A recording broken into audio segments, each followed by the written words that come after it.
Join కాలేదు తండ్రి. సరైన టయానికి వారంతా జాయిన్ కావడానికి సహాయం చేయి ప్రభా. కృప చూపించు నాయన. నువ్వు మాట్లాడే మాటలను బట్టి తండ్రి నాయన, నువ్వు మాతో మాట్లాడు ప్రభా. నీ వాక్యం ద్వారాగా తండ్రి మాతో సూటిగా స్పష్టంగా మాట్లాడమని వినగలసు గ్రహించే మనసు మాకందరికి దయచేయమని నజరేయుడైన యేసుక్రీస్తు నామములో అడిగి వేడుకొని పొంది ఉన్నాం మా పరమ తండ్రి. వందనాలన్న. Praise the lord. Thank you అక్క. సో రైట్, మనం ఫాస్ట్ గా మానవ పతన పర్యావసానాలు, పాపం చేయడం వల్ల మనిషికి వచ్చిన పర్యావసానాలు ఎలాంటివి అనేది ఈరోజు మనం క్లాస్లో నేర్చుకోబోతున్నాం. కొంతమంది ఏమనుకుంటారు అని అంటే పాపం చేయడం వల్ల అసలు నాకేం నష్టం జరగదు అని అనుకుంటా ఉంటారు.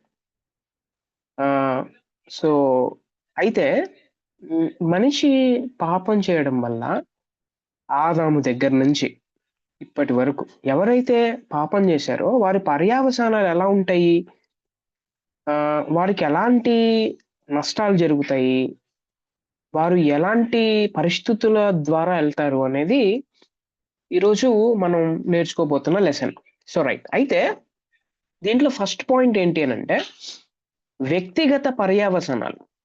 సో వ్యక్తిగతంగా ఒక మనిషి ఎలాంటి పర్యావసానాలు పొందుతాడు పాపం చేయడం వల్ల అనేది చూద్దాం. సో పాపం చేయగానే ఆదాము అవ్వ దేవుని మాట వినక దేవుని మాటను ధిక్కరించడం ద్వారా ఆదాము హవ్వలకు ఇద్దరు వెంటనే వాళ్ళు ఫస్ట్ గురి అయింది ఏంటి అని అంటే సిగ్గుపడ్డారు. ఓకే, వారు తాము దిగంబరులమని వారు తెలుసుకొని వారికి జరిగింది ఏంటి అని అంటే దే ఫెల్ట్ షైనెస్, సిగ్గుపడ్డారు. ఆదికాండం 3:7 మనం ఆ విషయాన్ని చూడొచ్చు. రెండోది ఏంటి అని అంటే వ్యక్తిగతంగా ఆదాము అవ్వలు పొందిన పర్యావసానం ఏంటి అని అంటే దేవునికి దూరం అయ్యారు. ఆయన నుండి దాక్కోవడానికి వారు విఫల ప్రయత్నం చేశారు. మనందరికి తెలుసు, ఆదికాండం 3:8 నుంచి మీరు చదివినట్టయితే ఎప్పుడైతే వారు పాపం చేశారో అంటే దేవుని మాటను ధిక్కరించారో వాళ్ళు సిగ్గుపడ్డారు. రెండోది, దేవుడి నుంచి తప్పించుకోవడానికి చెట్ల చాటున వెళ్ళి వారు దాక్కున్నారన్నమాట.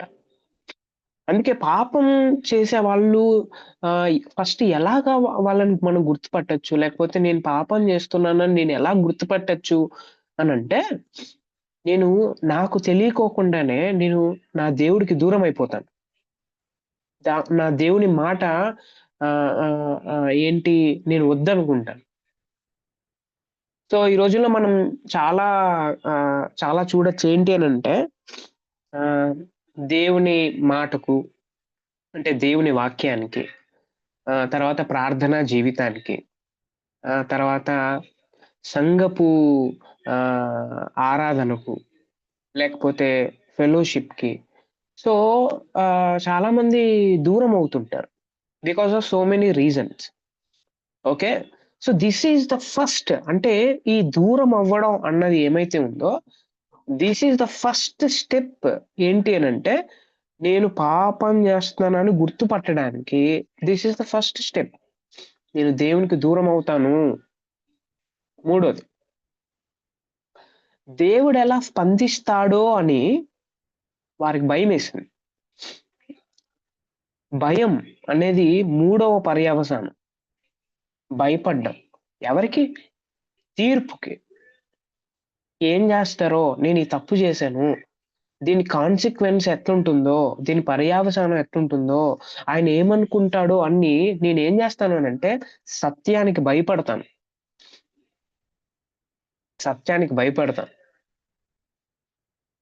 నాలుగో పర్యావసానం, వారు ఎవరైతే ఉన్నారో వారిరువురు అంటే ఆదాము హవ్వ ఒకరి నుండి ఒకరు మానసికంగా వేరైపోయారు. ఫస్ట్ ఏమో మానసికంగా ఒకటై ఉన్నారు. ఆదాం గారైతే నా మాంసపులో మాంసము, నా ఎముకలలో ఎముక అనే పాట పాడిన ఒక వ్యక్తి ఇక్కడ ఏమైపోయారంటే ఒకరికొకరు విడిపోయేసి మానసికంగా వేరైపోయారు. ఇది పాపం యొక్క పర్యావసానం. యాహ్! ఐదోది బాధ మరియు దుఃఖం సంభవించింది వాళ్ళకి. బాధపడ్డారు. దుఃఖమొచ్చింది. మనందరికి తెలుసు దేవుడు వారిరువురిని ఏదెను తోటలో నుంచి బయటికి వెళ్ళగొట్టిన తర్వాత బాధ, తర్వాత దుఃఖం ఈ 2 కలిగాయి. నేను ఒకవేళ దేని విషయమైనా నేను బాధపడుతున్నానా? లేకపోతే నాకు ఈ దుఃఖం ఎందుకొచ్చింది అని నేను ఒంటరిగా కూర్చొని ఆహ్, నా గురించి నేను ఆలోచన చేసుకున్నట్టయితే నాకు అర్థమయ్యేది ఏంటి అనంటే there will be a sin in my heart. నా హృదయంలో లేకపోతే నా జీవితంలో ఏదో ఒక పాపం దాగి ఉంది అన్నది నాకు అర్థమవుతుంది. ఆరోది దంపతులు ఎవరైతే ఉన్నారో ఆదాము, హవ్వ ఏదెను నుండి మరియు దేవుని దివ్య సన్నిధి నుండి బహిష్కరించబడ్డారు. దేవుడు వారికి ఉండటానికి ఏదెను తోట ఇస్తే ఏదెను తోట ఇచ్చాడు. తర్వాత దేవుడు ప్రతి చల్లని పూటొచ్చి మాట్లాడేవాడు దేవుని సన్నిధి. ఈ 2 పోగొట్టుకున్నారు వాళ్ళిద్దరు. పాపము ఎంత నాశనం చేస్తుంది అనేది ఇక్కడ మనం అర్థం చేసుకోవాలి. సుఖమైన జీవితాన్ని పోగొట్టుకున్నారు. అలాగే ఆ సుఖమైన జీవితాన్ని ఇచ్చిన దేవుణ్ణి పోగొట్టుకున్నారు. రైట్. ఏడోది వారి పిల్లలు, వారి జనరేషన్ ఏమైతే ఉందో వారి జనరేషన్ నెక్స్ట్ వచ్చే జనరేషన్ దీర్ఘకాల శాపం తెచ్చుకున్నారు. లోకములో అలా శాపగ్రస్తులుగా బ్రతకాల్సొచ్చింది. ఇప్పుడు నేను పాపం చేయడం వల్ల నాకు కలిగే నష్టం నాతోనే పోదు. నా నెక్స్ట్ జనరేషన్ మీద అది ఏం చేస్తుందనంటే ఆ కాన్సిక్వెన్స్, ఆ పర్యావసానం నిలిచి ఉంటుందనేది మనం అర్థం చేసుకోవాలి. అందుకే నిర్గమకాండం 20 అధ్యాయంలో 10 ఆజ్ఞలు ఇస్తున్నప్పుడు దేవుడు ఓ మాట అంటాడు. మీరు నాకు వ్యతిరేకంగా మీరుంటే, నన్ను ఉంటే ఇదిగో మీ మీ మీ మీదున్న శాపము 4 తరాల వరకు నిలిచి ఉండేటట్టు చేస్తాను అని అంటాడు. ఒకవేళ మీరు నన్ను ప్రేమిస్తే 1000 తరాల వరకు మిమ్మల్ని ఆశీర్వదిస్తాను అంటాడు. యాహ్! నేను చేసే పాపము so it will stay on the next generation. So వ్యక్తిగతంగా ఇన్ని పర్యావసానాలు ఉంటాయి అనేది మనం అర్థం చేసుకోవచ్చు. ఇంకొకటి ఏంటి అనంటే ఈ పాపము కేవలం వ్యక్తిగతంగా మాత్రమే పనిచేయదు. రెండోది ఏంటి అనంటే వారికున్న సంబంధాల పైన కూడా ప్రభావం చూపిస్తుంది పాపం అన్నది. రిలేషన్‌షిప్స్ మీద సంబంధం చూపిస్తుంది. సో ఎలాగా? నంబర్ 1 రిలేషన్‌షిప్స్ ఎలా పోగొట్టుకున్నారంటే దేవునితో ఉన్న వారి సంబంధం మామూలుగా తీవ్రంగా దెబ్బతినింది. అసలు దేవుడు ఇంకొకసారి వీరితో మాట్లాడడానికి కానీ, లేకపోతే ఏదైనా తోటలో ఉండడానికి కానీ అసలు పర్మిషన్ ఇవ్వలేదు. గెట్ ఔట్ అని అన్నాడు. దేవుడితో సంబంధం పోగొట్టుకున్నారు. The relationship between God and man, దేవుడికి మానవుడికి ఉన్న సంబంధం వారు పోగొట్టుకున్నారు. అందుకే రోమా 1:18, కొలస్సీ 3:5-6 ఇవన్నీ మీరు చదివినట్టయితే మానవుడు ఏమై ఉన్నాడు అనంటే దైవ ఉగ్రత పాలై ఉన్నాడు అని అక్కడ చెప్పబడుతుంది. మనం ఎవరంటే మన శత్రువులమని చెప్తాడు రోమా పత్రిక 5వ అధ్యాయం 10వ వచనంలో. రైట్. సో ఇంకోటేంటే దేవుని వలన కలుగు జీవంలో నుండి మనం వేరయ్యాము అని ఎఫెసీ 4:18 అధ్యాయంలో ఆయన చెప్తాడు. సో రిలేషన్‌షిప్ మనం పోగొట్టుకున్నాం. పాపం చేయడం వల్ల దేవుడికి నాకున్న రిలేషన్‌షిప్ పోతుంది. రెండో విధంగా ఎలాగ రిలేషన్‌షిప్ పాడవుతుందనంటే ప్రజలతో సంబంధం తీవ్రంగా దెబ్బతినింది. ప్రజలతో ఎట్లా దెబ్బతినింది అనంటే పాపము మానవ సంబంధాలను దెబ్బతీసి పాడు చేసింది. ఎలాగంటే దేవుడు స్త్రీకి గర్భవేదనను కలుగు చేశాడు. స్త్రీ పురుషుల మధ్య కలహం ఎక్కువైంది. 3వ అధ్యాయం 16వ వచనం ఆదికాండంలో చూస్తే కలహం అనే మాట అక్కడ మనం చూడొచ్చు. రైట్? నీ నీ భర్త మీద నీకు నీకు నీకు అసూయ పుడుతుంది, నువ్వు ఒప్రెస్ చేయాలనుకుంటావు అని చెప్తాడనమాట. Relationship between husband and wife, లేకపోతే స్త్రీకి పురుషునికి, లేకపోతే ప్రజలకు రిలేషన్షిప్ పాడైపోయింది. అవును, పాపం వల్ల నిజంగా జరిగేది ఏంటి అనంటే రిలేషన్షిప్స్ పాడైతాయి. అది కుటుంబంలో కావచ్చు, సంఘంలో కావచ్చు, లేకపోతే సమాజంలో కావచ్చు. రిలేషన్షిప్ ఒకవేళ పాడవుతా ఉంది అని అంటే అర్థం ఏంటో తెలుసా? నాకు తెలియకోకుండా నేను ఏదో ఒక పాపంలో ఇరుక్కున్నాను. దాని నుంచి బయటపడాలి. పాపం రిలేషన్షిప్స్ బ్రేక్ చేస్తుంది. తర్వాత ఇంకోటి ఏంటో తెలుసా? ఇది కేవలం స్త్రీ పురుషుల మధ్యమే కాదు, వారి తర్వాత వచ్చిన అన్నాదమ్ముల మధ్య, కయ్యూను హేబెల్ మనందరికీ తెలుసు. వారి మధ్యలో ఏం కలిగింది? కోపం తెచ్చుకొని తమ్ముని చంపేశాడు ఒక అన్న. యా, రిలేషన్షిప్స్ ఉండవు, రిలేషన్షిప్స్ పాడైతాయి. పాపం ఉండడం వల్ల కలిగేది ఏంటి అని అంటే బ్రేక్ ఆఫ్ రిలేషన్షిప్. మూడోది, సృష్టితో మానవునికున్న సంబంధం దెబ్బతినింది. ముందు సృష్టి మానవుడికి ఏది కావాలన్నా అది ఇచ్చేది, కానీ ఇప్పుడు సృష్టి మానవుని మాట వినట్లేదు. ఓకే, అందుకే దేవుడు అక్కడ చెప్తాడు, నీ వల్ల భూమి శపింపబడింది అని అక్కడ చెప్పాడు. సో రిలేషన్షిప్ బిట్వీన్ ఎన్వైర్మెంట్, సృష్టికి మానవుడికి దెబ్బ తగిలింది అనేది మనం అర్థం చేసుకోవాలి. ఇది రిలేషన్షిప్స్ లో ఒకటి దేవుడికి, రెండోది మానవులకి, తర్వాత ఎకాలజీ అంటే సృష్టికి రిలేషన్షిప్స్ బ్రేక్ అయ్యాయి. ఓకే, తర్వాత పాపం వల్ల పర్యావసానం మూడోది మనం ఆలోచన చేయగలిగితే మరణం తెచ్చుకున్నాడు, చావు. చావు అనేది చాలా ఎవరికి నచ్చని మాట. ఇది ఎవరికి నచ్చదు చావు అన్న మాట. సో ఈ మరణం ఎలా తెచ్చుకున్నాడంటే, మనం కేవలం భౌతికమైన మరణమే అని ఇప్పుడు ఆలోచన చేయకూడదు. ఈ మరణాల్లో కూడా 3 రకాలైన మరణాలు ఉన్నాయి. మొదటిది ఆధ్యాత్మిక మరణం, స్పిరిచువల్ డెత్ అని అంటారు.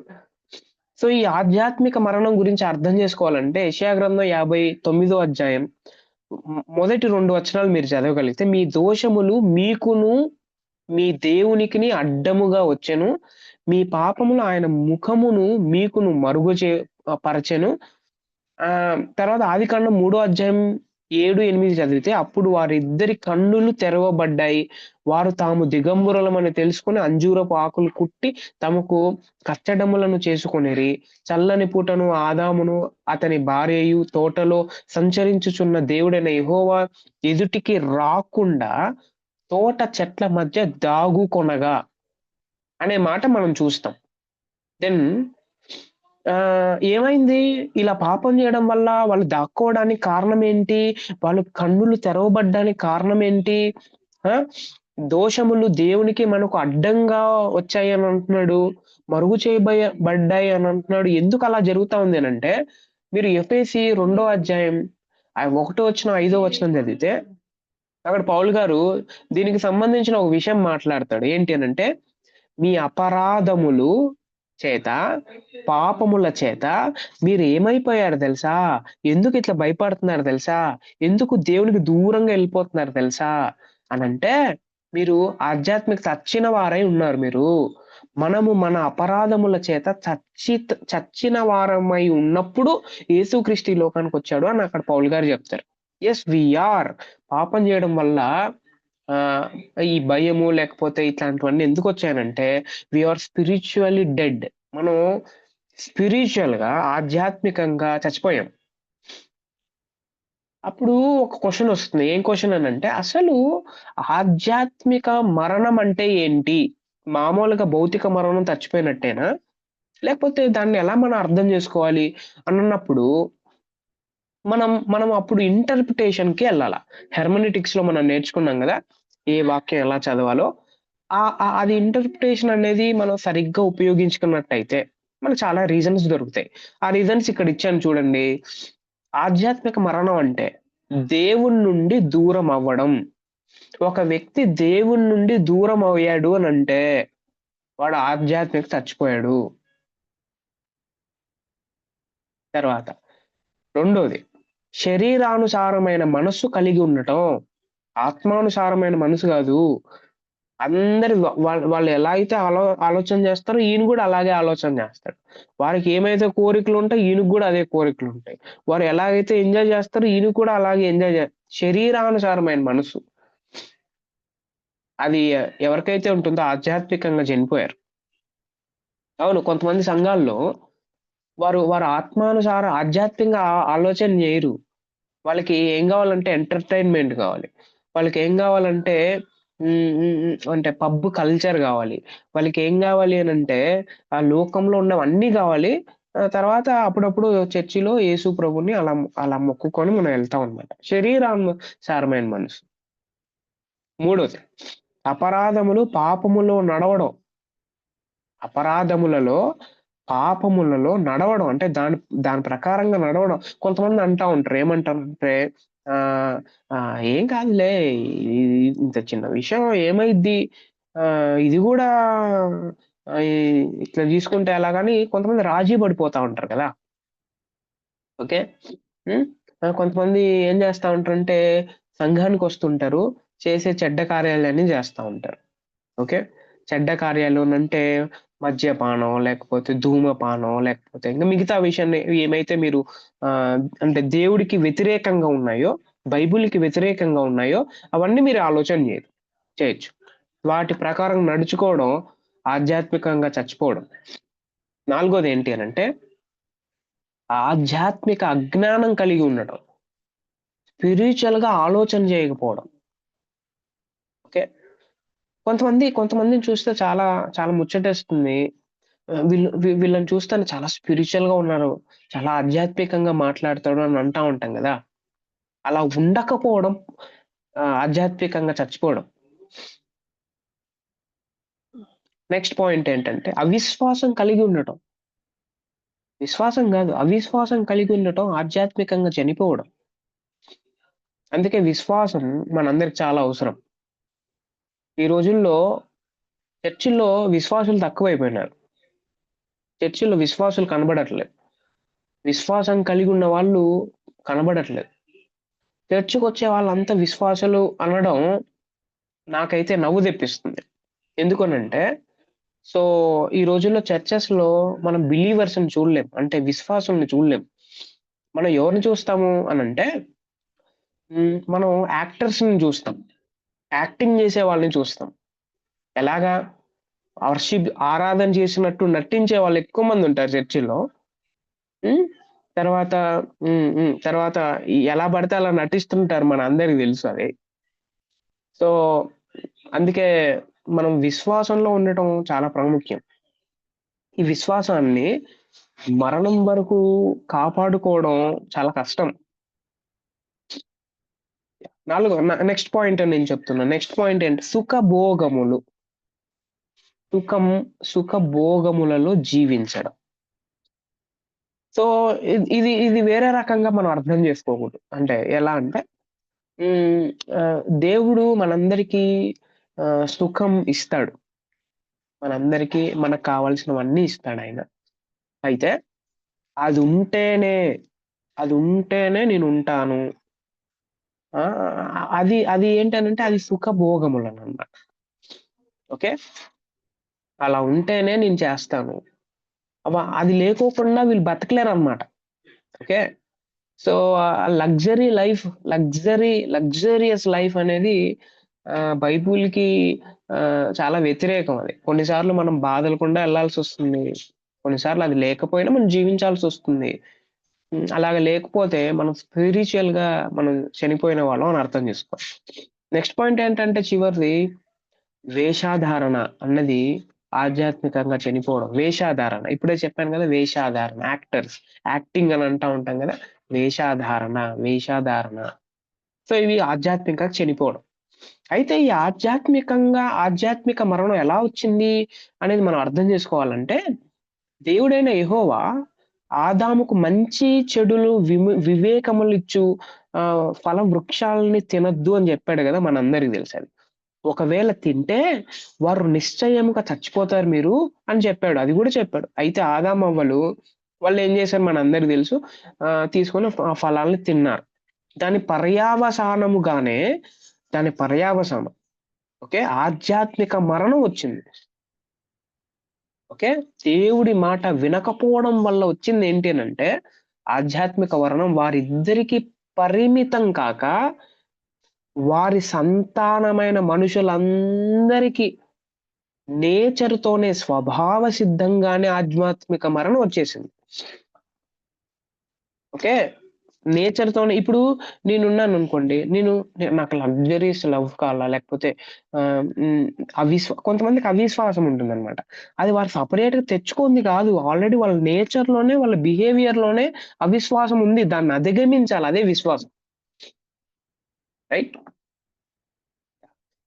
అయితే ఆధ్యాత్మిక మరణం ఎట్లా పోతుంది అనే ఒక ప్రశ్న మనం అడిగితే, ఎలా పోతుందో తెలుసా? Only one answer. యేసుక్రీస్తు ప్రభు ద్వారా పోతుంది. ఆయన మీద విశ్వాసం ఉంచినప్పుడు ఆధ్యాత్మిక మరణం ఎళ్ళిపోయింది. కాబట్టి ఆధ్యాత్మిక మరణం అంటే దేవుని నుండి దూరం అవ్వడం అనేది మనం నేర్చుకున్నాం. ఆధ్యాత్మిక మరణానికి ముగింపు రావాలనంటే దేవుడే పాపుల జీవితాలను తిరిగి జన్మింపజేయాలి. అది మనం రాబోయే రోజుల్లో క్రిస్మస్‌గా మనం జరుపుకోబోతున్నాం. ఈ ఆధ్యాత్మిక మరణాన్ని పోగొట్టుకోవడానికి మనం ఎన్ని చేసినా ఇది పోదనమాట. ఎందుకంటే మన బిహేవియర్‌లోనే ఉంది కదా! ఈ బిహేవియర్‌ని మార్చేవాడు గావాలి. ఈ బిహేవియర్‌ని మార్చే వాళ్ళెవరు? Only God. దేవుడొక్కడే మార్చగలడు. రైట్? రెండవ మరణం ఏంటి అనంటే భౌతిక మరణం. భౌతిక మరణం అనంటే ఫిజికల్ డెత్. ఫిజికల్ డెత్ అనంటే మనందరికి తెలుసు మామూలుగా ఈ శరీరాన్ని విడిచి ఆత్మ దేవుడి దగ్గరికెళ్తుంది గదా! అదే భౌతిక మరణం అన్నమాట. భౌతిక మరణం. ప్రస్తుత జీవితాన్ని విడిచి వెళ్ళిపోవడం భౌతిక మరణం. ఒకప్పుడు నుండి ఇప్పుడు లేకోకుండా ఎళ్ళిపోవడం ఏంటి అని భౌతిక మరణం. ఆత్మ శరీరాన్ని విడిచిపెట్టి వెళ్ళడం.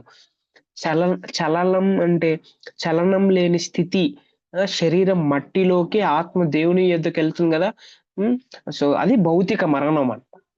భౌతిక మరణం ఎలా వచ్చింది అనంటే ఆదాము, అవ్వలు తిరుగుబాటు చేశారు గదా! దేవుడి దేవుడిపై ఆధారపడుకోకుండా నా మీద నేను ఆధారపడుకుంటాను అని అనుకోని వారిపై ఏం జేశారు? పండు తినడంలో ఏమీ లేదని మనం అనుకుంటాం. కానీ పండు తినకముందే నా మనసులో అంటే ఆదాము, హవ్వల మనసులో ఏమనిపించిందంటే నేను దేవతనయిపోతాను. నాకప్పుడు దేవుడు అవసరం లేదు. నేనే అన్నీ సృష్టించుకోవచ్చు అనే ఒక మనసు లోపలొచ్చేసింది గదా! అక్కడి నుంచి స్టార్ట్ అయింది పాపం అన్నది. దేవుడు వద్దు అని అనుకోవడంతో స్టార్ట్ అయింది పాపం అన్నది. రైట్? ఈ భౌతిక మరణం గురించి మనం కొన్ని విషయాలు నేర్చుకోవాలంటే, మరణం మనిషి ఆత్మ ఆయన దేహాన్ని విడిచిపోవడాన్ని భౌతిక మరణం అంటే. ఇది అందరికీ కలుగుతుందిది. ఇది తక్కువ వాళ్ళకి, లేకపోతే ఎక్కువ కులం వాళ్ళకి, లేకపోతే ఎక్కువ డబ్బున్న వాళ్ళకి, తక్కువ డబ్బున్న అందరికీ భౌతిక మరణం వస్తుంది. అందుకే ఈ మరణం నుంచి ఎవరు తప్పించుకోలేరు. Nobody can escape from this death. Nobody can escape. కాబట్టి మనం గుర్తుపెట్టుకోవాల్సింది ఏంటనంటే, ఒక విషయం దేవుడు ఈరోజు మనతో మాట్లాడాలంటే ఒక విషయం మాట్లాడతాడు. ఏంటి అనంటే, ఎప్పుడో ఒకసారి చనిపోతావు. ఖచ్చితంగా నీ శరీరం నువ్వు విడిచిపెట్టి రావాల్సిందే. దెన్ అప్పుడు ఒకవేళ మనం తీర్పులో ఉంటే, then what will be our position in front of God. దేవుడి ముందు అప్పుడు మనం ఏం మాట్లాడతాం? ఏమని చెప్పబోతున్నాం? మన జీవితాన్ని బట్టి ఆయన ఎలా తీర్పు తీరుస్తాడు అనేది మనం ఆలోచన జేయాలి. రైట్? మూడోది మరణం ఏంటంటే నిత్య మరణం, ఎటర్నల్ డెత్ అంటారు. రెండవ మరణం అని కూడా దీన్ని అంటారు. అది యేసు ప్రభు కూడా చాలా సార్లు మాట్లాడాడు దీని గురించి, రెండవ మరణం. హ్మ్. సో ఏంటి? సో నిత్య మరణానికి ఉన్న ఇంకో వేరే పేర్లున్నాయి బైబిల్‌లో. అది ఆ పర్యాయ పదాలుగా వాడారు. సో ఒకటి నాశనం అనే పదాన్ని వాడారు వాళ్ళు. రాబో ఉగ్రత అనే పదాన్ని వాడారు. రెండవ మరణం, తీర్పు పునరుద్ధానం, తర్వాత నరక శిక్ష, నిత్య శిక్ష, నింద మరియు హేయ ఇట్లాంటి పదాలు వాడబడ్డాయి. ఇవన్నీ ఏంటంటే, ఇవన్నీ దేని గురించి చెప్పబడుతున్నానంటే, రెండవ మరణం గురించి, నిత్య మరణం గురించి చెప్పబడిన మాటలివి. సో, అయితే ఈ రెండవ మరణం ఎలా వచ్చింది? మనందరికి తెలుసు. ఆదాము, అవ్వల పాప పర్యవసానం వల్ల వచ్చింది. ఓకే. అయితే దీని నుంచి తప్పించేవాడెవరు? దీని నుంచి తప్పించే ఏకైక మార్గం ఏంటి అనంటే, ఒకటే ఆన్సర్ ఏంటి అనంటే యేసు ప్రభు. యేసు ప్రభు మాత్రమే మనల్ని కాపాడతాడు. ఆయన మాత్రమే ఈ నరకం నుంచి మనల్ని తప్పించే విమోచకుడు. మీరు మిగతా విషయాల్ని అంటే మిగతా విషయాలు లేకపోతే గ్రంథాలు ఎప్పుడైనా చదివితే అక్కడ ఎవరి పాపం నుంచి వారు తప్పించుకోవాలంటే వారే పని చేయాలి. వాళ్ళే క్రియ చేయాల. వాళ్ళు మంచి క్లియర్ లేకపోతే ఏదైనా వాళ్ళే పని చేసి కష్టపడి ఏం చేయాలి అనంటే ఆ మరణం నుంచి తప్పించుకోవాలి వాళ్ళే. కానీ బైబిల్‌లో ఉన్న దేవుడు ఎంత మంచోడంటే నువ్వేం చేయొద్దు. ఎందుకనంటే నీ చేత కాదు. తప్పించుకోవడం నీ వల్ల గాదు. ఎందుకనంటే నీ బిహేవియర్‌లోనే, నీ నేచర్‌లోనే నువ్వు పాపివి. నువ్వు పాపం చేసిన వ్యక్తివి. కాబట్టి ఆ బిహేవియర్‌ని మార్చుకోవాలా. అది నీ వల్ల అవుతుందా? కాదు. కాబట్టి నేను అంటే దేవుడు ఈ లోకానికొచ్చి మనం ఏమీ పని జేయకోకుండా, కష్టపడుకోకుండా ఆయనే తన ప్రాణాన్ని అర్పించి మనల్నందరిని ఏం చేశాడు అనంటే ఆ నిత్య శిక్ష నుంచి తప్పించడానికి ఒక మార్గం ఏర్పాటు చేశాడు. ఆ మార్గం అంటే యేసు ప్రభుని ఎవరైతే విశ్వసిస్తారో ఆయన నా కోసం ఈ లోకానికొచ్చాడు. నా పాపాన్ని ఆయన మీద వేసుకొని ఆయన నా కోసం నాకు బదులుగా మరణమయ్యాడు అని ఎవరైతే నమ్ముతారో, ఎవరైతే విశ్వసిస్తారో వారు మాత్రమే ఆ నిత్య శిక్ష నుంచి తప్పించుకోగలరు. హ్మ్. ఓకే. సో, కాబట్టి ఈ విషయాన్ని మనం చాలా జాగ్రత్తగా ఆలోచన జేయాలి. ఇంకో మాటలో చెప్పాలంటే ఆయన్నెవరైతే విశ్వసిస్తారో ఓకే. అంటే విశ్వాసులు మాత్రమే తప్పించుకుంటారు ఆ నరకం నుండి. అయితే ఇప్పుడు ఒక ప్రశ్న నేను మీ అందరికి వేయాలనుకుంటున్నాను. అదేంటనంటే అసలు మీరు విశ్వాసులేనా? ఒకవేళ విశ్వాసి అయితే నిన్నెందుకు విశ్వాసి అనాలా? On what basis? దేన్ని బట్టి నేను విశ్వాసిని అనేది మనం ప్రశ్న వేసుకోవాలి. అయితే యేసు ప్రభువుని బట్టి కాదు, నేను దీన్ని బట్టి, దాన్ని బట్టి అని ఒకవేళ వేరే ఆన్సర్స్ ఏమైనా ఉంటే then definitely we are not believers. మనం విశ్వాసులం కాదు. మనం బైబిల్ ప్రకారంగా బైబిల్‌కి సంబంధించిన విశ్వాసులం కాదు. మనం వేరే విశ్వాసులం. ఇది మనం చాలా జాగ్రత్తగా ఆలోచన చేయాలి. సో, అయితే ఈ పాపం అన్నది ఆదాము నుండి ట్రాన్స్‌మిషన్ అయింది. ప్రసారమైంది. ఆదాము చేసిన పాపము సర్వ మానవాళికి ఎలా ఆపాదించబడింది అనేది చాలా చాలా ఇంపార్టెంట్ థింగ్. చాలా మంది అడుగుతారు ఏంటి అనంటే, వాళ్ళెవరో పాపం చేస్తే అది నా మీద ఎందుకు రుద్దుతా ఉన్నాడు దేవుడు అనేది కొంతమంది అడిగే ప్రశ్న. దానికి సమాధానం మనం చెప్పుకుందాం. దీనిని సాధారణంగా లేకపోతే మొదటి పాపం ఒరిజినల్ సిన్ అని అంటారు దీన్ని. ఆదాము చేసిన పాపాన్ని. కానీ కొందరు అంటే సిస్టమాటిక్ థియాలజియన్స్ ఎవరైతే ఉన్నారో వారు ఆ మాట అపార్థం చేసుకుంటున్నారు కొంతమంది అని అంటే కొంతమంది అపార్థం చేసుకుంటున్నారని ఇంకో వర్డ్ యాడ్ చేశారు. అదేంటి అనంటే ఆపాదించబడిన పాపం. అంటే ఇన్‌హెరిటెడ్ సిన్ అని కొంతమంది ఈ మాట ఇచ్చారు. ఒరిజినల్ సిన్ అంటే వేరేది అనుకుంటున్నారు వాళ్ళు. అసలది కాదు. ఆపాదించబడిన పాపము అని కొంతమంది అన్నారు. అవును. ఖచ్చితంగా వాస్తవం అది. మూల పాపం అనగానే ఆదాము చేసిన మొదటి పాపం అని అనుకుంటారు చాలామంది. అది పాపము అని అనుకుంటారు. అయితే మనుషులు పాపపు స్థితిలో జన్మించడం ద్వారా మూల పాపము అని అంటారు అనేది మనం అర్థం చేసుకోవాలి. అసలు ఈ మూల పాపం అంటే అర్థం ఏంటో తెలుసా? మనిషి పాపములో జన్మించడం ఒరిజినల్ సిన్. అందుకే మనందరికి తెలుసు ఒక వాక్యం దావీదు గారు అంటాడు, నేను పాపములో జన్మించిన వాడను అని అంటారు. సో ఆదాము చేసిన మూల పాపం నుండి ఓకే ఈ ఈ మాట ఉత్పన్నమైంది, అక్కడి నుంచి ఒరిజినేట్ అయింది, అక్కడి నుంచి వచ్చింది. పుట్టిన ప్రతి వ్యక్తిలో, ఇప్పుడే చెప్పాను కదా, పుట్టిన ప్రతి వ్యక్తిలో ఈ పాపపు స్థితి ఉంది. నాలో పాపపు స్థితి లేదంటే కుదరదు. మొదటి యోహాను సువార్తలో, అంటే మొదటి యోహాను పత్రికలో, నాలో పాపము లేదని ఎవరైనా చెప్పుకున్న యెడల వాళ్ళు ఎవరనంటే వారు అబద్ధికులు. నో బడీ, ఎవ్వరు ఈ లోకంలో పాపంలో లేకోకుండా జన్మించడం వాళ్ళు లేరు. ఒకవేళ పాపములో నేను లేను అని అంటుంటే మరి తప్పుడుగా ఎందుకు ఆలోచన చేస్తున్నావు? ఎలా వచ్చిందది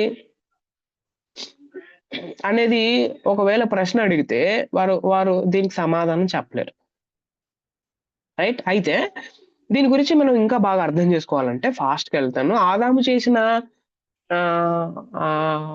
పాపమును బట్టి మనుషులందరూ ఆదాము తర్వాత వచ్చిన మనుషులందరూ అపరాధులుగా తీర్చబడ్డారు, లెక్కింపబడ్డారు. ఇంకో మాటలో చెప్పాలంటే ఇది పౌలు గారు చెప్తారు. ఏం చెప్తారు పౌలు? రోమా పత్రిక 5వ అధ్యాయంలో 12వ వచనం నుంచి 21 వరకు మీరు చదివితే, ఫ్రమ్ ద ఆడమ్ చేసిన పాపం వల్ల మనుషులందరూ అపరాధకులుగా లెక్కింపబడ్డారు. ఆదాము అనే ఒక మనుషుని ద్వారా పాపము లోకములోకి వచ్చెను. పాపము ద్వారా మరణం లోకంలోకి వచ్చింది. అందరూ పాపం చేసినందున మరణం అందరికీ సంప్రాప్తమైంది. మరణం అనే ఉదాహరణ చూపించినట్లు ధర్మశాస్త్రము ఇవ్వబడక మునిపే లోకంలో పాపం ఉంది. ఆదాము యొక్క అతిక్రమము లేదా పాపము ద్వారా అనేకులు చచ్చిపోయారు. తీర్పు ఒక్క అపరాధములుగా వచ్చినదై శిక్షా విధికి కారణమైంది. ఇది చాలా విషయాలు మాట్లాడతారు పౌలు గారు. మీరు ఇంటికి వెళ్ళిన తర్వాత రోమా 5వ అధ్యాయం 12వ వచనం నుంచి 21వ వచనం వరకు మీరు చాలా జాగ్రత్తగా చదివితే పాపం అసలు ఏం చేసింది ఈ వ్యక్తిని, దానివల్ల పర్యవసానాలు, మనిషి ఏం కోల్పోయాడు, ఎలాగా ఆ ఐడెంటిటీ కోల్పోయాడు అనేది ఆ రోమా పత్రికలో పౌలు గారు చాలా ఎక్సలెంట్ గా రాశారు. మీరందరూ ఖచ్చితంగా చదవాల్సిన ఒక ప్యాసేజ్ అది. రోమా 5వ అధ్యాయం 12వ వచనం నుంచి 21వ వచనం వరకు. అయితే మనం గుర్తుపెట్టుకోవాల్సింది ఏంటంటే పాపం అనేది ప్రాథమికంగా ప్రైమర్లీ ఏంటి అని అంటే ఇది దైవ వ్యతిరేకం, దేవునికి అగేన్స్ట్ గా నిలబడటం. ఇది రోమా, ఇర్మియా, తర్వాత ఇవన్నీ ఈ రెఫరెన్సెస్ ఏమైతే ఇచ్చానో అవన్నీ చదివితే పాపము అంటే దేవునికి వ్యతిరేకం.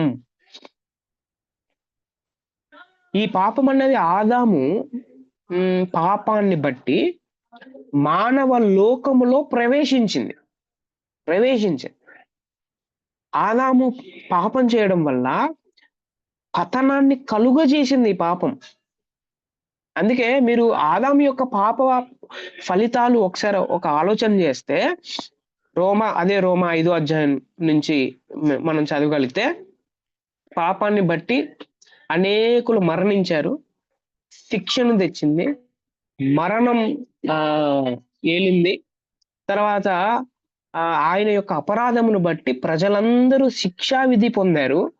ఆయన పాపము చేత అనేకులు పాపులుగా చేయబడ్డారు. So this is the consequence, this is the result of Adam sin. చూడండి ఒకసారి, ఇద్దరు ఒక తల్లిదండ్రులు ఉన్నారనుకోండి. ఇప్పుడు తల్లిదండ్రులు తప్పు చేసి దొరికిపోయారు, సమాజం మధ్య దొరికిపోయారు అనుకోండి. ఇప్పుడు సమాజం ఈ తల్లిదండ్రుల్ని చూసే విధానం మారిపోతుంది. ఈ తల్లిదండ్రులకి పిల్లలు ఉన్నారనుకోండి ఒకవేళ, ఇప్పుడు ఈ తల్లిదండ్రులు చేసిన తప్పు వల్ల పిల్లలకి అది ఎఫెక్ట్ అవుతుంది. అవునా కాదా? ఖచ్చితంగా ఎఫెక్ట్ అవుతుంది.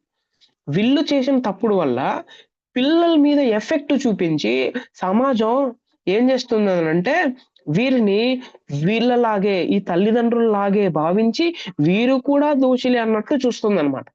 That is what happen. అది యాక్చువల్ గా జరిగింది. అయితే యేసుక్రీస్తు ప్రభువారు మనందరి కోసం చేసిన ప్రత్యామ్నాయ ఫలితాలు ఒకసారి గమనిస్తే, ఆదాం చేసిన పాపం వల్ల వచ్చిందేంటి? అనేకులు మరణించారు, శిక్ష పొందారు, మరణం తెచ్చిపెట్టింది, శిక్షావిధి పొందారు. అనేకులు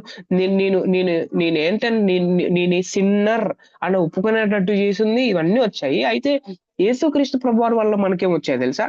యేసుక్రీస్తు ప్రభువారి వల్ల కృప విస్తరించబడింది. నేను పాపిని కాదు. నేను ఎవరంటే ఇప్పుడు నీతిమంతుణ్ణి. నాకు మరణం లేదు ఇప్పుడు. నేను జీవములోనికి ప్రవేశింపబడ్డాను. తర్వాత మనం నీతిమంతులుగా చేయబడ్డాం. సో చాలా రెఫరెన్సెస్ మనం ఇచ్చాం. అదే రోమా పత్రిక 5వ అధ్యాయంలో ఆయన చెప్తాడన్నమాట.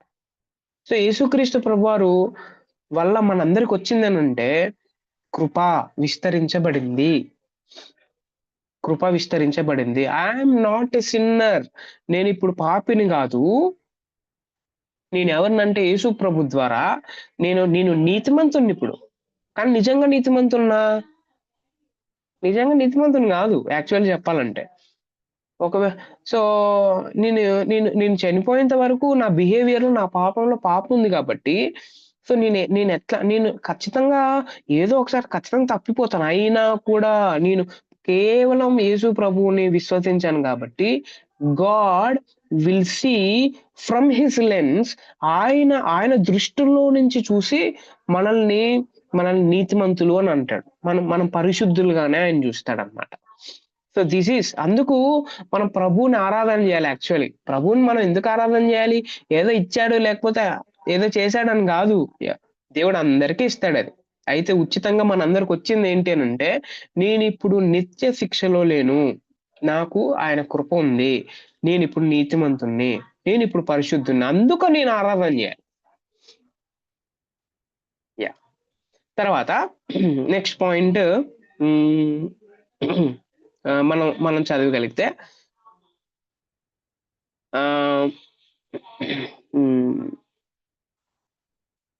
రైట్.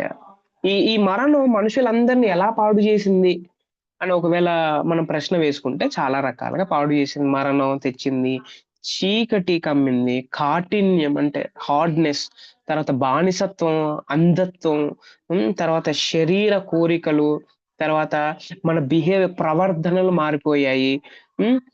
తర్వాత పాపానికి అంటే పాపం చేయకోకుండా ఉండలేడు అనమాట ఈ వ్యక్తి. కొంతమంది కదా అబద్ధాలు ఆడుకోకుండా ఉండలేరు. తర్వాత బూత్ మాట మాట్లాడుకోకుండా ఉండలేరు. తర్వాత చెడ్డ అలవాట్లు ఆ రోజు తాక్కోకుండా ఉండలేరు. వాళ్ళు ఉండలేరు. సో అలా చేసేసింది. These are the results.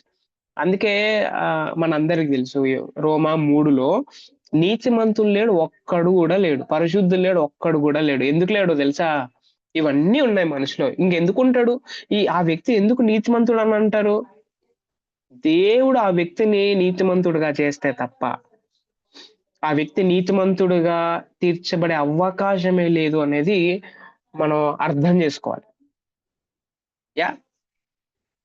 అర్థం చేసుకోవాలి. సో ఆదాము చేసిన పాపాన్ని బట్టి మనకు పాప స్వభావం ఏర్పడింది. మన స్వభావం పాప స్వభావం అని చెప్తాడు పౌలు గారు. దావీదు గారు కూడా నేను పాపములో పుట్టినవాణ్ణు అని అంటాడు ఆయన. ఆదాము ఆ దేవుణ్ణి వ్యతిరేకించడం ద్వారా, అంటే ఎలా వ్యతిరేకించబడ్డాడు అని అంటే, పండు తినడం వల్ల రాలేదు అది.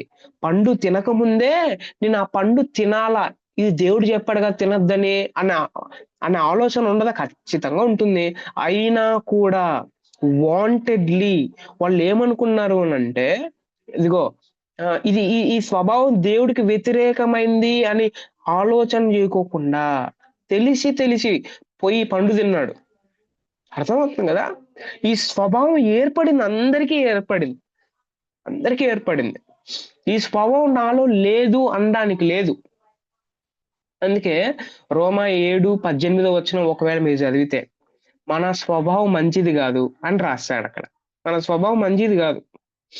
మన బిహేవియర్ ఎప్పుడు ఎవరినైనా మంచోళ్ళు అని అన్నాం అనుకోండి, ఫర్ ఎగ్జాంపుల్ ఏదో 2-3 క్వాలిటీస్ బట్టి మనం మంచోళ్ళు అని అంటాం. కానీ మనం ఒకవేళ వారి లోపల డెప్త్కి వెళ్ళి అంటే లోపల హృదయంలోకి వెళ్ళి ఒకవేళ చూస్తే ఎంత చెడ్డతనం ఉంటుందో.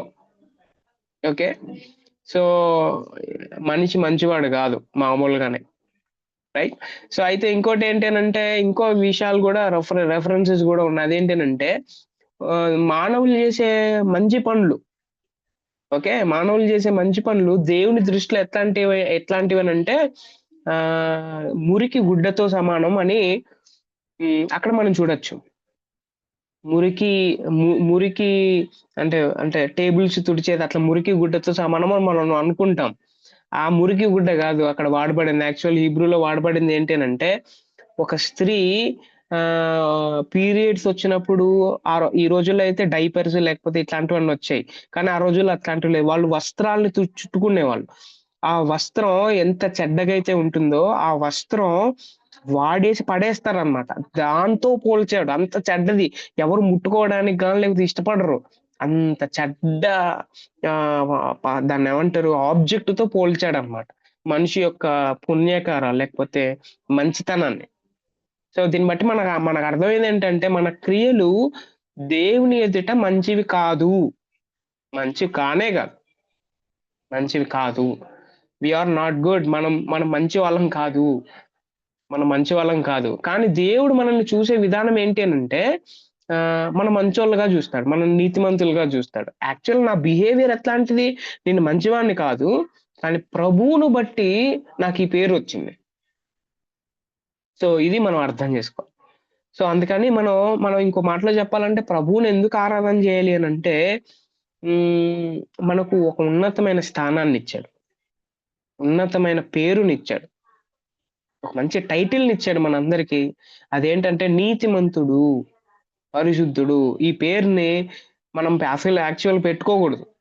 పెట్టుకోవడానికి అర్హులం కాదు. కానీ ఈ పేరును మనందరికి ఇచ్చింది ఎవరు అనంటే ప్రభువు తన ప్రాణత్యాగం ద్వారా మనందరికి ఇచ్చాడు అనేది మనం అర్థం చేసుకోవాలి. సో ఈ స్వభావం గురించి there are different philosophies are there. Okay. చాలా ఫిలాసఫర్స్ వారు ఇలాగ ఆలోచన చేశారు.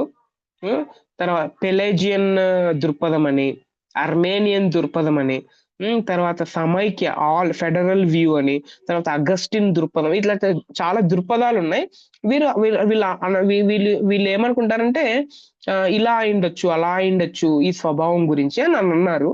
సో ఈ పీడిఎఫ్ ఫైల్ నేను ఆల్రెడీ గ్రూప్ లో షేర్ చేశాను. ఇది ఎవరైనా నిజంగా దీని గురించి నేర్చుకోవాలనుకుంటే హమర్ థియాలజీ ఖచ్చితంగా దీని గురించి కొంచెం మీరు చదవగలిగితే మనం బాగా అర్థం చేసుకోవచ్చు, రైట్. నేను ఇది స్కిప్ చేస్తున్నాను. సో ఈ దృక్పథాలన్నీ నేను స్కిప్ చేస్తున్నాను, రైట్. ఇప్పుడు మెయిన్ పాయింట్ ఏంటంటే విశ్వాసి మరియు పాపం అనేది చాలా ఇంపార్టెంట్. విశ్వాసి మరియు పాపం. విశ్వాసి మరియు పాపం చాలా మంది ఈ ప్రశ్న అడుగుతారు ఏంటంటే సార్ నేను విశ్వాసిని, చాలా బాగా ఆరాధన చేస్తాను, కానీ పాపంలో పడిపోతున్నాను ఊరికే, మళ్ళీ ఎట్లా దీని నుంచి తప్పించుకోవాలా, దీని కారణాలు ఏంటి అని చాలా మంది ప్రశ్నలు అడుగుతారు. దాని గురించి మనం చెప్పుకోబోతున్నాం. విశ్వాసి పాపంలో పడటానికి 3 కారణాలు ఉన్నాయి. ఒక విశ్వాసి పాపంలో పడ్డాడు అంటే there are 3 reasons are there. ఏంటి ఆ 3 రీజన్స్ అని అంటే ఆ 3 రీజన్స్. నా వాయిస్ అందరికీ వినబడుతుందా? Is that clear all of you? ఎవరైనా రెస్పాండ్ కావచ్చు. వినబడుతుంది brother. Yeah, thank you. So ఒక విశ్వాసి లేకపోతే ప్రభువుని నమ్మున్న వ్యక్తి పాపములో పడ్డాడు. మనం పాపం అంటే ఇప్పుడు కేవలం ఆజ్ఞాతిక్రమం ఆ వచనాన్ని తీసుకొని ఇదే పాపం అనుకోకూడదు. ఇప్పుడే చెప్పాను కదా, పాపం అంటే దేవునికి దూరంగా వెళ్ళడం, ఇట్లాంటి విషయాలని చెప్పుకున్నాం. దట్స్ ఆల్, అవన్నీ పాపాలే, అవన్నీ పాపాలే, రైట్. సో ఈ పాపంలో పడ్డానికి కారణాలు ఏంటి అంటే నెంబర్ 1 వరల్డ్ సిస్టమ్, లోక పోకడ అనేది ఫస్ట్ రీజన్. 1 యోహాను 3వ అధ్యాయం 16వ వచనం మీరు చదవగలిగితే లోకమును అందులో ఉన్నది ఏది ప్రేమించొద్దు అని అంటాడు అనమాట. ఎందుకు చెప్పాడు? ఊరికే కాదు. ఎందుకు ప్రేమించకూడదు, ఎందుకు ఇష్టపడకూడదు అని అంటే దానికి కారణాలు ఉన్నాయి. ఏంటి అనంటే అసలు ఈ లోకం ఎవరిదంటే మనది కాదు ఇది లోకం. ఈ లోకం సాతాను ఆధీనంలో ఉంది. సాతాను ఆధీనంలో ఉంది ఇది. హ్మ్. తర్వాత మనందరికి తెలుసు ఒక రెఫరెన్స్ వాడు ఈ లోక అధికారి అని చెప్తాడు. యోహాను సువార్త 14 అధ్యాయంలో యేసుప్రభు చెప్తాడు. ఈ లోక అధికారి. ఓకే. సో, ఈ లోకానికి అధికారం వాడు గదా! తర్వాత వాడు ఈ లోకాన్ని తన చెప్పు చేతుల్లో పెట్టుకున్నాడు యాక్చువల్లీ. ఎవరు ఇవ్వలే ఆయనే పెట్టుకున్నాడనమాట. దాన్నేమంటారు కబ్జా చేసినట్టు. యాహ్! తర్వాత లోకము దేవుణ్ణి వ్యతిరేకిస్తుంది కాబట్టి యేసుప్రభు అంటే ఎవరికి నచ్చదు. ఈ లోకం అనంటే మన సృష్టి అని అనుకోరు మనుషులు. సో, ఈ ఈ లోకం ప్రభు అంటే వాళ్ళకి నచ్చదు కాబట్టి వారు ఎలాగైతే బ్రతుకుతా ఉన్నారో, ఎలాగైతే జీవిస్తా ఉన్నారో, అలాంటి లోకపోకడ విశ్వాసికి తగదు. అలా ఉండకూడదు. ఇంకోటేంటనంటే, ఈ లోకం ఇప్పుడే చెప్పుకున్నాం. ఈ లోకం మంచిది గాదు. ఈ లోకం చాలా చెడ్డది. ఈ లోకం అవకాశం దొరికితే ఖచ్చితంగా నాశనం చేసే స్వభావం కలిగింది ఈ లోకం. తర్వాత ఈ లోకం దైవ జ్ఞానానికి విరోధం ఇది. దేవుని యొక్క జ్ఞానానికి విరోధంగా ఉంటుంది ఈ లోకం. విశ్వాస జీవితాన్ని ఎదిరిస్తుంది ఈ లోకం.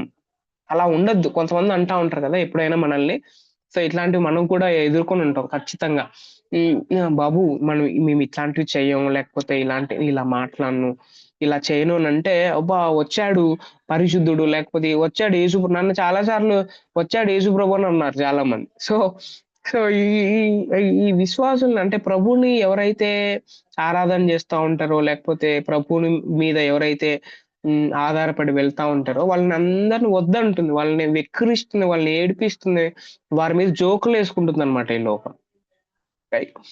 సో, ఇంకోటి ఈ లోకాన్ని ఎందుకు ప్రేమించొద్దు అనంటే, ఈ లోకం తీర్పు క్రింద ఉంది. ఒకానొక సమయం ఉంది. అప్పుడు దేవుడు ఈ లోకానికి తీర్పు తీరుస్తాడు అనేది మనం జ్ఞాపకం ఉంచుకోవాలి. తీర్పు తీరుస్తాడు. రైట్. రెండవ కారణం మనం చెప్పుకోబోతున్నాం. రెండవ కారణం. సో, మొదటి కారణం ఏంటి? విశ్వాసి లోకంలో ఈ పాపంలో పడ్డానికి కారణం లోకపోకడ ఒకటైతే, ఇది వ్యక్తిగతంగా మనం చేసేదన్నమాట. ప్రేమించడం అనేది ఎవరు చేసేది? ఎవరో వచ్చి నువ్వు ప్రేమించండి ప్రేమిస్తారా? నో. వ్యక్తిగతంగా నా ఇంట్రెస్ట్‌తో వచ్చేదన్నమాట. ఇన్ని ఉంటాయన్నమాట. అందుకే ఒక విశ్వాసి పడిపోవడానికి కారణం ప్రతిసారి సాతాను మాట్లాడకూడదు. ఓకే. సో, కారణం నేనే అయింటా కొన్నిసార్లు నేనే అయింటాను. ఓకే. సో, రెండో రీజన్ చెప్తాను. దాని తర్వాత మనందరికి అర్థమవుతుంది. రెండో రీజన్ ఏంటనంటే, ఇప్పుడు కొన్నిసార్లు సాతాను మనల్ని పాపంలో పడేటట్టు చేస్తాడు. ఖచ్చితంగా చేస్తాడు. సాతాను విశ్వాసులను ఎదిరిస్తాడు. సాతాను విశ్వాసులపై నేరస్థాపన చేస్తాడు. సాతాను విశ్వాసులను నిందిస్తాడు. అసలు విశ్వాసంలో ఉండుకోకుండా చేస్తాడాయన. శోధిస్తాడు. పాపం చేయునట్లు వారిని రేపును. మొదటి దినవృత్తాంతం 21వ అధ్యాయం 1వ వచనం. ఖచ్చితంగా రేపుతాడు. తర్వాత మానవ బలహీనతలను సొమ్ము చేసుకుంటాడు. కొన్నిసార్లు మన బలహీనతలను చూసి, ఆ బలహీనతల్ని మన దగ్గరికి తెచ్చి ఏం చేస్తాడంటే మనం పాపంలో పడేటట్టు చేస్తాడు సాతాను. తర్వాత క్రైస్తవులు పడిపోవునట్లు సాతాను శోధిస్తాడు. ప్రజల్ని పరీక్షిస్తాడు. తర్వాత ఆకర్షణీయంగా ఆయన ఏం చేస్తాడు అనంటే, మన దగ్గర ఒక వస్తువుని పెడతాడు. లేకపోతే ఏదైనా తెచ్చి ఆకర్షణీయంగా పెడతాడు. దాన్ని బట్టి మనం పాపంలో పడ్డానికి చాలా కారణాలుంటాయి. మొదటి వ్యక్తిగతంగా నేను కారణం అయితే, రెండోది సాతాను. రైట్. సాతాను. మూడో కారణం కూడా ఉంది. అదేంటి అనంటే శరీరం, ద ఫ్లెష్. ఇన్ గ్రీక్ దాన్ని మనందరి దాన్ని ఏమంటారు? సార్కోస్ అని అంటాం. ఓకే. జర్కోస్ అని అంటారు. సో, దీనికి ఈ శరీరానికి బైబిల్‌లో శరీరం అని డైరెక్ట్ గా పేర్లు ఉండవు. చాలా పర్యాయ పదాలు ఉన్నాయి. ఓకే. ఈ శరీరానికి పాప నియమం అని, మరణమునకు లోనగు శరీరం అని, పాప స్వభావం అని, నా యందు నివసించు పాపమని, పాప మరణముల నియమమని. అంటే ఇంకో మాటలో చెప్పాలంటే ఇన్‌డ్వెల్లింగ్స్ లోపల నివాసం చేస్తున్న పాపం. లోపల బిహేవియర్ లో, స్వభావంలో పాపం ఉంటుందని చెప్పాను కదా. అది దాని గురించి అది శరీరం అంటే. ఓకే. దీన్ని థియోలాజియన్స్ ఇన్వెల్లింగ్ సిన్ అని అంటారు. దీన్ని ఏ పేరుతో పిలిచినా, ఇంకో మాటలో చెప్పాలంటే, దేవుని శత్రువు మరియు విశ్వాసి శత్రువు. విశ్వాసికి దేవునికి శత్రువు ఎవరంటే పాపం కదా. సో ఇన్వెల్లింగ్ సిన్, లోపల నివసిస్తున్న స్వభావంతో ఉన్న పాపాన్ని శరీరం అని అన్నా. ఈ నివాస పాపాన్ని గురించిన 4 విషయాలు మనం మాట్లాడుకోవాలి ఖచ్చితంగా. నెంబర్ 1, మనలో నివసించే పాపము ఒక ప్రిన్సిపల్, ఒక నియమం. ఇది ప్రిన్సిపల్ అన్నమాట. ఇది ఈ పాపం ఒక నియమంగా ఏం చేస్తుందంటే, ఇది రేపుతుంది పాపం చేసేటట్టు, లేకపోతే భయపెడుతుంది, లేకపోతే బెదిరిస్తుంది. ఓకే. తర్వాత రెండోది ఏంటంటే, ఈ నియమం మన లోపల ఉంది, బయట కాదు, లోపల. అందుకే మనందరికి తెలుసు ఒక వాక్యం, హృదయం అన్నిటికన్నా మోసకరమైంది, అది ఘోరమైన వ్యాధి కలిది, దాన్ని గ్రహించగలవాడు ఎవడు అని చెప్తాడన్నమాట. హృదయం బయటికి కనపడదు కాబట్టి అందరూ మంచి వాళ్ళగా, లేకపోతే చాలా చాలా మంచి పనులు చేస్తున్నా కనబడతారు, కానీ లోపల చూస్తే ఆ హృదయం కుళ్ళిపోయింది, అది ఘోరమైన వ్యాధి కలిగింది, అసలు ఏ వైద్యుడు కూడా దాన్ని వైద్యం చేయలేడు దానికి, దాన్ని గ్రహింపగలిగేవాడు ఎవడు, దేవుడు తప్ప అని చెప్తాడనమాట.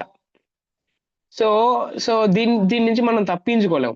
మూడోది ఏంటి అంటే, దీని గురించి నేర్చుకోవాలంటే, మనం చాలా మంచిగా జీవిస్తున్నప్పుడు అప్పుడు కూడా ఈ నియమం మనలను వదిలిపెట్టదు. కొంతమంది అంటారు, ఏమంటారంటే, చాలా మంచి, అసలు ఏ తప్పు చేయను, ఎవరిని బాధ పెట్టను, అప్పుడు కూడా అయినా కూడా నా లోపల ఏముందంటే ఈ స్వభావం, దానికి వ్యతిరేకంగా ఈ వ్యక్తి అలా చేయకూడదు అని అనుకుంటాం. అది ఎక్కడి నుంచి వచ్చింది? అది అలా చేయకూడదు అనే ఆలోచన ఎక్కడి నుంచి వచ్చింది? లోపల పాప స్వభావం ఉంది. ఇది మనం గుర్తుపెట్టుకోవాలి. ఈ నియమం ఎన్నడూ విశ్రమించదు. నిజంగా విశ్రమించేది ఇది. ఓ విశ్వాసిలో పాపాన్ని యేసుక్రీస్తు ఏ విధంగా ఓడించాడు అనే ఒకవేళ ప్రశ్న అడిగితే, దీన్ని ఎట్లా ఓడించాడు, లోపల ఉన్న ఈ స్వభావం, పాప స్వభావాన్ని ఎట్లా ఓడించాడంటే, యేసుక్రీస్తు పాప అధికారాన్ని పడగొట్టాడు, దాని శక్తిని బలహీనపరిచాడు, దాని మూలాలను చంపేశాడు. అందును బట్టి ఫస్ట్‌ది ఏంటి? పడగొట్టాడు, బలహీనపరిచాడు, మూలం, ఫౌండేషన్స్ ఏమైతే ఉన్నాయో దాన్ని చంపేశాడు, ఇంకా లేకోకుండా అసలుకి. ఒక క్యాన్సర్ సెల్‌ని చంపేసినట్టు. ఓకే. ఒక క్యాన్సర్ సెల్ ఇస్తే క్యాన్సర్ సెల్‌ని మాత్రం వాళ్ళు చంపారు. ఏం చేస్తారు? దాని చుట్టూ ఉన్న శరీరాన్ని కూడా కాలుస్తారు. ఎందుకనంటే అది ఏమన్నా స్ప్రెడ్ అయిపోతుందేమో. సో అది ఎగ్జాంపుల్, వాడు అలా కాదు. ఓకే. దట్ ఈస్ అర్థం కావాలని మనం డిస్కషన్ చేసుకున్నాం. సో అందుని బట్టి విశ్వాసికి నిత్య మరణం లేదు. అయినప్పటికీ ఇది కూడా ఇది ఆశ్చర్యం ఏంటనంటే, ఇది సత్యం ఏంటనంటే, పాపం పాపమే, దాని స్వభావం మారదు. కుక్క తోక వంకర అన్నట్టు దాని స్వభావం మరియు ఉద్దేశం మారక అలాగే ఉండిపోతుంది. మళ్ళీ ఎప్పుడు పోతుంది? చచ్చిపోయినప్పుడు, ఈ శరీరంలోని ఆత్మ వేరైపోయినప్పుడు ఆ స్వభావం పోతుందన్నమాట. అందుకే రెండవ రాకడలో మనందరికీ మహిమా శరీరాలు ఎందుకుంటాయి అని ఆలోచన చేస్తే, ఆ మహిమా శరీరాల్లో ఈ ప్రిన్సిపల్ ఉండదుగా, ఈ పాప స్వభావం ఉండదుగా. అర్థమవుతుంది కదా? రైట్. సో అయితే ఈ పాపాన్ని చంపడం ఎలాగా? విశ్వాసి పాపం చేస్తున్నాడు, ఓకే, దీన్ని ఎట్లా చంపేయడం? ఫస్ట్‌ది, నాలో పాపం ఉందని గుర్తించాలి. చాలా మంది చెయ్యంది ఇదే. నేను పాపిని అని వాళ్ళకి ఇష్టం ఉండదన్నమాట. ఇప్పుడు ఎవరైనా చర్చెస్‌లో వెళ్లి పాపం గురించి ఎవరైనా చెప్తున్నారు, నువ్వు పాపివి అట్లా చెప్తే నచ్చదు వాళ్ళకి. వాళ్ళకి కావాల్సిందంటే ఏంటి అనంటే, వాళ్ళందరికి కావాల్సింది డబ్బులు, వాళ్ళందరికి కావాల్సింది కార్లు, లేకపోతే వాళ్ళందరికి కావాల్సింది మంచి ఆరోగ్యం, మంచి పలుకుబడి, జాబు, పెళ్లి, ఇట్లాంటివే. పాపం గురించి చెప్తే ఎవ్వరికీ నచ్చదు. అందుకే నేను పాపిని అని గుర్తించిన వాడు గొప్పోడు. నేను పాపిని అని గుర్తించిన వాడు చాలా గ్రేట్ పర్సన్. మన హృదయాన్ని దేవునిపై లగ్నం చేయాలి, అప్పుడు పాపాన్ని ఓడించొచ్చు. దేవుని వాక్యాన్ని ధ్యానించాలి. వాక్యం మనల్ని దేవుడి దగ్గరికి తెలుస్తుంది. ఎందుకంటే ఆ వాక్యమే దేవుడు కాబట్టి. వాక్యాన్ని ఎంత వీలైతే అంత ధ్యానం చేయాలి, ప్రార్థన చేయాలి, దేవునికి విధేయత చూపాలి. రైట్. తర్వాత క్రీస్తు శిలువను గురించి, నీ పాపపు కుళ్ళును గురించి, యేసు క్రీస్తు యొక్క సంపూర్ణ ప్రేమను గురించి ధ్యానం చేయాలి. యేసు ప్రభు శిలువ గురించి, నా పాపం గురించి, యేసు ప్రభు మన మీద చూపించిన ప్రేమను గురించి ధ్యానం చేయాలి. ధ్యానం మన పాపం యొక్క మోసకారితనాన్ని గురించి ఎల్లప్పుడూ జాగ్రత్తగా ఉండాలి. ఓకే. మన మన తలంపులు ఎప్పుడు యేసు ప్రభు అంటాడు కదా, మీరు పైనున్న వాటిని వెతకండి ఫస్ట్ అని అంటాడు. ఎందుకన్నాడు? మీలో ఎట్లాంటి ప్రిన్సిపల్ ఉంది తెలుసా?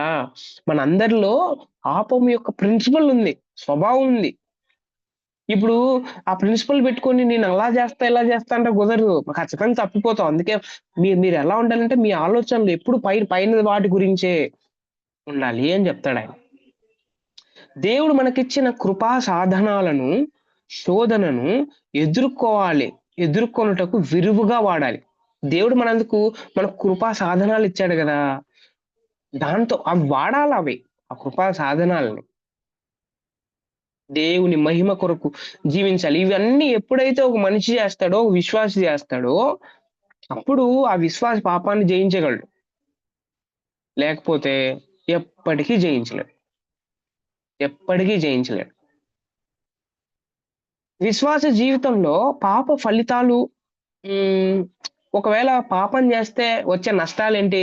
వేరే వాళ్ళు కాదు, విశ్వాసులు, క్రిస్టియన్ బిలీవర్, ప్రభువుని నమ్ముకున్న వాళ్ళు, చర్చికి వచ్చేవాళ్ళు, ఆరాధన చేసేవాళ్ళు, ఇంకో మాటలో చెప్పాలంటే వీళ్ళు పాపం చేస్తే దాని ఫలితాలు ఎలా ఉంటాయి అబ్బా అని ఆలోచన చేస్తే, నెంబర్ 1, పాపము దేవుణ్ణి అగౌరవపరుస్తుంది.